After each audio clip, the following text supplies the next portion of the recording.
तो आ गए आप। स्वागत है आपका world's richest and safest country में। यहाँ ना पॉल्यूशन है, ना हंगर है, ना क्राइम है और ना ही लॉजिक है। मतलब हम उतने ही डेवलप्ड हैं जितना अक्षय कुमार की राम सेतु मूवी का वीएफएक्स।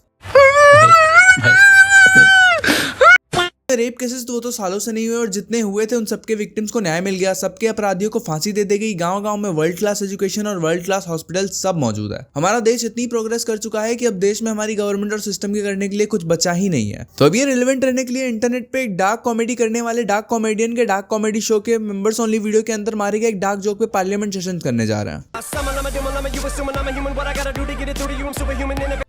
हमारे पॉलिटिशियंस के लिए इस देश के प्रॉब्लम्स इतने ही इररिलेवेंट है जितना इंजीनियरिंग कॉलेज में स्पोर्ट्स कोटा से आए हुए स्टूडेंट्स। धन्य है ये देश और धन्य है इस देश की मीडिया जिसके लिए पॉल्यूशन, रेप केसेस, गरीबी, एजुकेशन, इन सबसे ज्यादा इंपॉर्टेंट ये है कि किसने किसके शो पे क्या जोक मारा। जब महाकुंभ में लोग भगदड़ से मर रहे थे, लोगों के परिवार टूट रहे थे, लोग अपने परिवार वालों से मिलने के लिए चीख बिलक रहे थे, जब लोग अपनी जान बचा के भाग रहे थे, मीडिया को तब ये टेंशन थी कि आज बाबा ने कौन सा शैम्पू यूज किया होगा।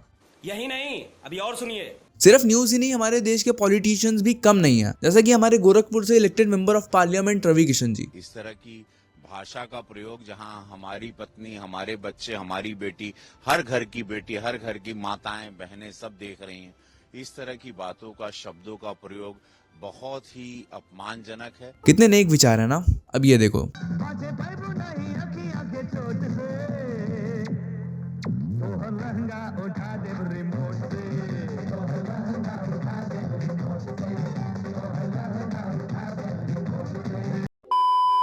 भाई अगर उसके जोक्स वल्गर थे तो ये शायद इंजीनियरिंग का लेक्चर्स होंगे ना। आप तो इलेक्ट्रॉनिक्स के टीचर होंगे, है ना भाई। एक तरफ तो जनाब जोक को लेकर ज्ञान दे रहे थे और दूसरी तरफ खुद रवि किशन अनफिल्टर्ड चला रहे हैं। अरे देवा, ये गड़बड़ है बाबा। देखो, नो डाउट वो जोक गंदा था, वाहियात था, पर एटलीस्ट आपसे ज्ञान लेने की जरूरत तो नहीं ही थी यूथ को।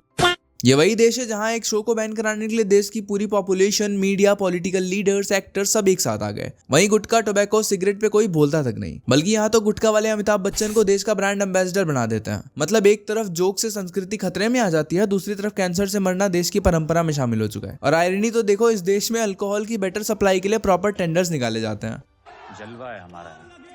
एज पर रिकॉर्ड इस देश में 15 साल से ऊपर के 38% मैन और 10% वुमेन टोबैको कंज्यूम करते हैं। अगर इसे कन्वर्ट करें तो 33 करोड़ लोग इस देश में टोबैको प्रोडक्ट्स कंज्यूम करते हैं, जिससे हर साल 14 लाख, हर दिन 3700 और हर घंटे 154 लोगों की डेथ होती है। पर पार्लियामेंट सेशंस इस पे होंगे कि एक बंदे ने एक अश्लील जोक क्रैक किया। भले ही जोक रणवीर ने मारा, पर मजाक हमारे देश और सिस्टम का बन रहा है। साले मजाक बना के रखते हैं। एक तरफ जहां इस देश में एक डार्क कॉमेडी शो को बैन कराने के लिए पूरा दम लगा लिया जाता है, दूसरी तरफ इसी देश में आर्ट बालाजी ऐप, जो अडल्ट कंटेंट के लिए फेमस है, उसकी मालकिन एकता कपूर जी को पद्मश्री अवार्ड से नवाजा जाता है for her contribution in field of arts. क्या ऐसे कंटेंट से इस देश के युवा और देश का कल्चर बर्बाद नहीं होता? भाई एक तरफ तो डार्क कॉमेडी से देश की संस्कृति खतरे में आ जाती है, लेकिन आर्ट बालाजी के बेकाबू और गंदी बात से लोग स्पिरिचुअल अवेकनिंग फील करते होंगे शायद, तभी उसको बैन कराने के लिए कोई आवाज नहीं उठाता।